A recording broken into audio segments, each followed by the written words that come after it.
Parang hindi masyadong kakampi ni Kim Chiu ang panahon ngayon.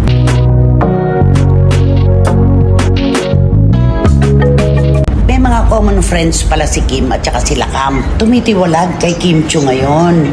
Yung mga kwento ng pagdadalang tao niya. Oh, yan. Hindi rin na mamatay-matay yan. Ipinagduduldulan ng marami na siya'y nagdadalang tao ngayon. At ngayon naman malalaman natin ang gender dito sa baby reveal natin. Salo, malapit na! Pero alam mo, kung sakali man, naku parang Pops Daddy ba? Kung sakali At kung sakali man, nagdadalang tao ka na. Diba? Walang masama. Oh.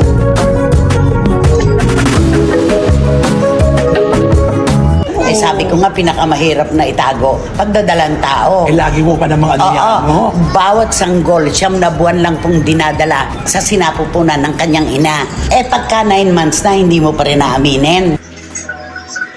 Bitiranang kolonista na si Christopher Min, napakanta sa balitang buntis na ang kapamilya actress na si Kim Chiu.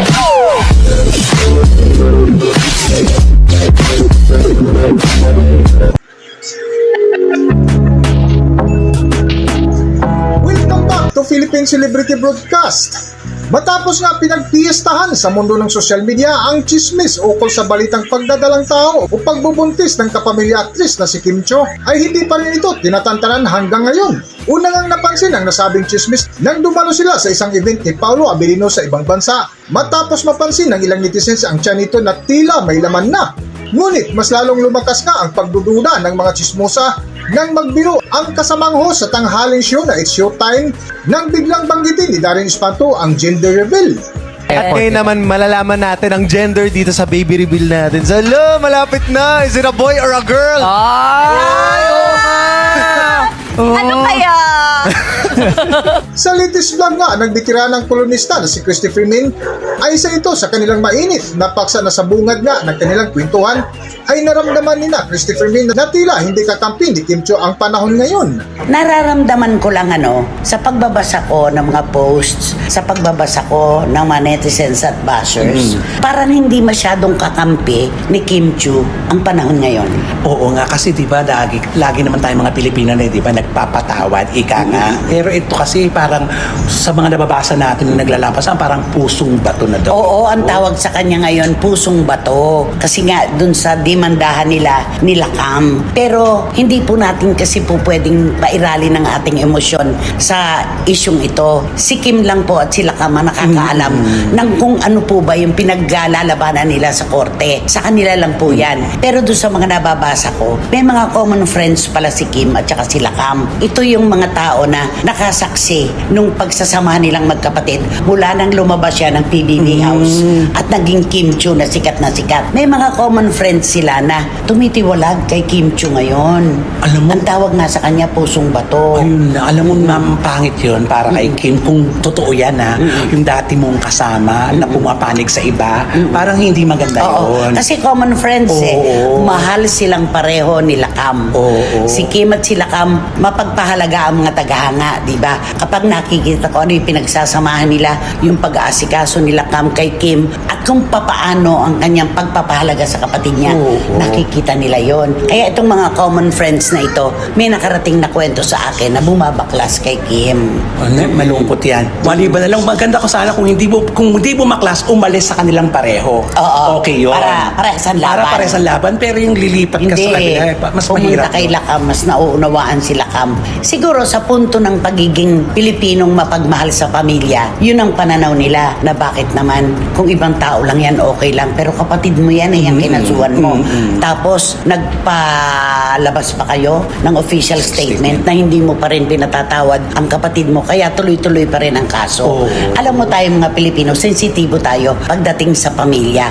At yun ang nakikita kong dahilan kung bakit bumaklas kay Kim yung iba niyang mga tagahanga. Yun ang At saka isa pa, yung mga kwento ng pagdadalang tao niya. Oh, Ayan, hindi rin namamatay-matay yan. Ipinagduduldulan ng marami na siya'y nagdadalang tao ngayon. Hindi nga ba't nagbuhat na siya ng dumbbell? Oo, pinakita na nag-gym siya. Luma raw yun. So, sabi, Oo. yan na matagal na daw yung picture na yun. Oo. Pero Yung wala. mga Oo. footage na lumalabas ngayon, mga luma na raw po Oo, yun. at saka naisip ko din, di ba, hindi nga siya ang may hawak ng, di ba, may admin nga siya.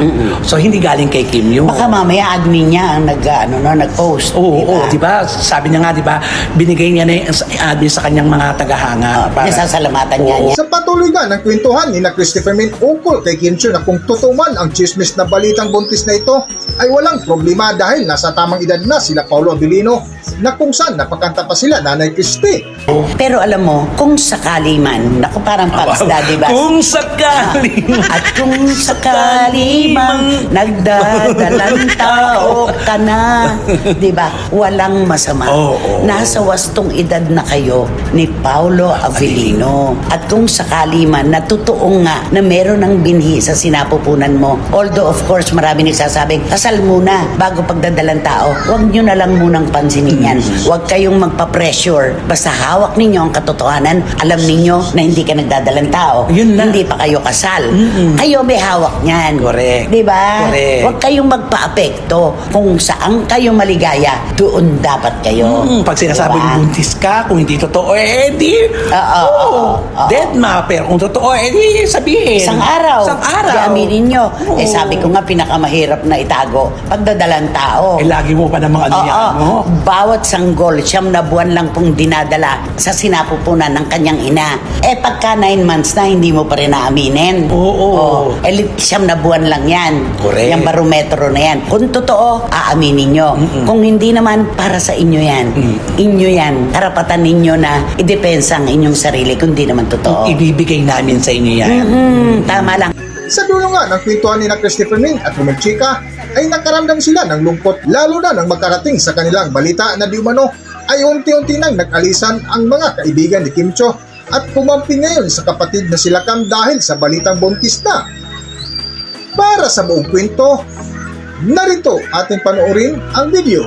Narito ang video. Pero mas nalulungkot ako dun sa mga common friends nila ni Lakam. Oo, yun. Na umalis sa kanyang panig at kumampi kay Lakam. Hindi magandang senyalis yan, Kim. Oo. Hindi maganda yan. Nakaka-apekto sa kanya. Bakit mag-iisip ngayon? Ang nangyari? Bakit? Buti sana kung napunta sa kanya. Kasi siya di ba? Siya nagdemanda eh. Pero yung sa dinimanda, doon nagpunta, parang mahirap. Yun. Oo. Di ba meron tayong pinagkwentuhan kanina, yung sabi mo, pwede naman kasing iurong na yung demanda. Oo, pwede yun eh.